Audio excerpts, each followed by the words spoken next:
রাজ্যের মুখ্যমন্ত্রী তথা তৃণমূল সুপ্রিমো মমতা বন্দ্যোপাধ্যায় ধর্নায় বসেছেন। বকেয়া দাবিতে এই ধর্না, মমতা ধর্নার আজ দ্বিতীয় দিন। দিল্লিতে বাজেট অধিবেশনের মাঝে সব দলীয় সাংসদকে অবিলম্বে ধর্নায় যোগ দিতে নির্দেশ দিয়েছেন তৃণমূল নেত্রী। সব সাংসদকে ডেকে পাঠানোর কথা জানিয়েছেন সুদীপ বন্দ্যোপাধ্যায়। নেত্রীর ডাকে আজ ধর্নামঞ্চে দেখা যাবে কি অভিষেককে? দলনেত্রীর নির্দেশেই তাকে ধর্না তুলতে হয়েছিল। কয়েকদিন আগে প্রকাশ্যেই বলেছিলেন তৃণমূলের সেকেন্ড ইন কমান্ড।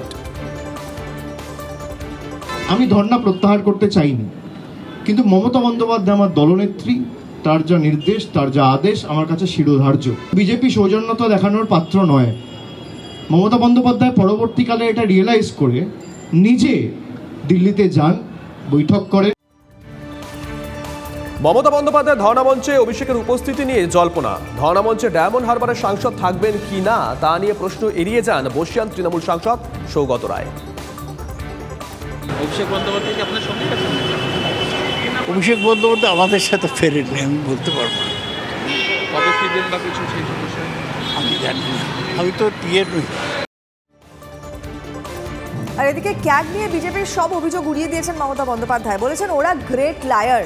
ক্যাগ রিপোর্টের তথ্য বিকৃত করেছে বিজেপি। ধর্না মঞ্চ থেকেই এবার তো ক্যাগকেও। তার দাবি, রাজ্যের সব তথ্য সঠিক সময় পাঠিয়েছে রাজ্য। গোটা ঘটনাতে প্রতিবাদ জানিয়ে প্রধানমন্ত্রীকে চিঠিও দিয়েছেন মুখ্যমন্ত্রী। দুর্নীতির অভিযোগ তুলে বিজেপির দাবি ছিল যে 2 লক্ষ কোটি টাকার হিসেব দেয়নি তৃণমূল সরকার। ক্যাগ রিপোর্টে উল্লেখ করে এই দাবি করেছিল বিজেপি। মমতার অভিযোগ 2003 সালে হিসেব চেয়েছে কেন্দ্র। সে সময় তৃণমূলের বয়স 4 বছর। সেই দায় কেন নেবে দল? প্রশ্ন তুলেছেন তৃণমূল নেত্রী। ক্যাগ বলেছে কি যেন বেনিয়ম টেনিয়ম করেছেন, টাকা খরচ করেননি। আমি একটা স্ট্রং লেটার প্রাইম মিনিস্টারকে লিখেছি। ক্যাগ যে কথাটাই জানে না সেটাই লিখেছে। কোনোদিন এটা হয়নি বলছে 2003 সাল থেকে। আর 2003 সালে থোড়াই আমরা ছিলাম। 2003-এর দায়িত্ব আমি নেব। 2011 পরে আমরা যখন এসেছি তখনকার দায়িত্ব নেব। তা সত্ত্বেও বলি প্রত্যেকটা ইউটিলাইজেশন সার্টিফিকেট গেছে। টোটাল মিথ্যে কথা, টোটাল গ্রেট লায়ার। সত্য কখনো চাপা থাকে না। আমি যখন রিটিনে একটা চিঠি দিচ্ছি, ক্রস চেক করেই তো দিচ্ছি। সব ইনস্টিটিউশনগুলোকে করে দিয়েছে একেবারে পার্টি অফিস, সব এজেন্সি পার্টি অফিস। আপনি বুঝুন, 2003-এর হিসেব চাইছে আমার কাছে। তখন তৃণমূলের বেবিটা জন্মায়নি, তখন বেচারার বয়স ছিল মাত্র 5 বছর। অভিষেককে একটা লেটার পাঠিয়েছে এজেন্সি, তখন অভিষেক জন্মায়নি। দারুণ ফাটাফাটি সুপার কেস। এদিকে বাজেট নিয়ে কেন্দ্রকে চড়াসুরে আক্রমণ মমতা বন্দ্যোপাধ্যায়ের। ধর্নামঞ্চ থেকে তৃণমূল নেত্রীর হুঁশিয়ারি, এটা বিজেপির অন্তিম বাজেট। মমতার অভিযোগ, এটা মধ্যবিত্তদের বাজেট নয়, কৃষক গরিবদের জন্য কিছুই নেই। বাজেটটা only the pain to the poor people.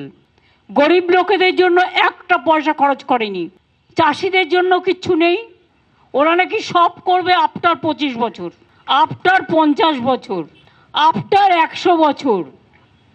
তো 25 বছর পরে যদি করতে হয় তাহলে 2024-এ বাজেট করার দরকার নেই। তো আজকে কি লোকে কাঁচা কলা খাবে? ধর্না মঞ্চ থেকে কালকে অনেক গুরুত্বপূর্ণ কথা মমতা বন্দ্যোপাধ্যায় বলেছেন, সঙ্গে ছুড়ে দিয়েছেন কটাক্ষ। যেমন বাংলায় যে ন্যায় যাত্রা রাহুল গান্ধী করছেন এবং তাতে যে বিড়ি বাঁধা নিয়ে কাজ করেছেন, যে ছবি উঠে এসছে, সেটা নিয়েও কটাক্ষ করেছেন মমতা বন্দ্যোপাধ্যায়। বিড়ি বাঁধতেই জানে না, নাম না করে রাহুলকে এভাবেই খোঁচা দিয়েছেন মমতা বন্দ্যোপাধ্যায়। এখন ইলেকশন এসছে, তাই বসন্তের কোকিলদের কাউকে ফটোশ্যুট করছে সব। এখন আবার নতুন দেখছি, নতুন করে ফটোশ্যুট। যারা কোনোদিন চায়ের দোকানে বসেইনি, চা বানাতে জানেই না, বাচ্চাদের আদর করেইনি, শিশু বলতে কি বোঝেই না, বিড়ি বাঁধতে জানেই না কোনোদিনও, বিড়ির বদলে অন্য কিছু হয়তো খায়, খেতেই পারে। আমাদের গ্রামীণ লোকেরা অনেকে বিড়ি খায়, এটা নিয়ে আমি বলছি না। বাবা, বসন্তের কোকিলরা চলে এসেছে। বৃহস্পতিবার মুর্শিদাবাদে বিড়ি শ্রমিকদের সঙ্গে কথা বলেন রাহুল। তাদের সমস্যার কথা শোনেন তিনি। বিড়ি শ্রমিকদের পারিশ্রমিকের কথা শুনে হতাশা প্রকাশ করেন। वो बीड़ी के वर्कर काम कर रहे थे, उस स्किल का कॉम्पनसेशन मिल रहा है क्या? वो भी नहीं मिल रहा है। तो मतलब 2-3 सवाल मैंने पूछे, उस उससे लग रहा था मुझे कि मतलब जो उनकी स्किल है उसका यूटिलाइजेशन इफेक्टिवली नहीं हो रहा, और जो उनकी प्रोटेक्शन होनी चाहिए, चाहे इंश्योरेंस हो चाहे मिनिमम वेज हो, वो भी नहीं था।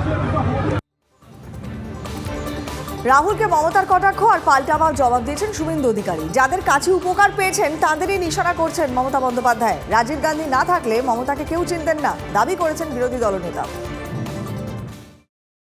মমতা আজকে তিনি বিড়িখোর বলেছেন। এই রাহুল গান্ধীর বাবা যদি না থাকতো এই মমতা ব্যানার্জিকে কেউ চিনত না। এই রাহুল গান্ধীর বাবা স্বর্গত রাজীব গান্ধী এই মমতা ব্যানার্জির একটা লোক তাকে চিনিয়েছে। এ তো বেইমানি রন্ধ্রে রন্ধ্রে।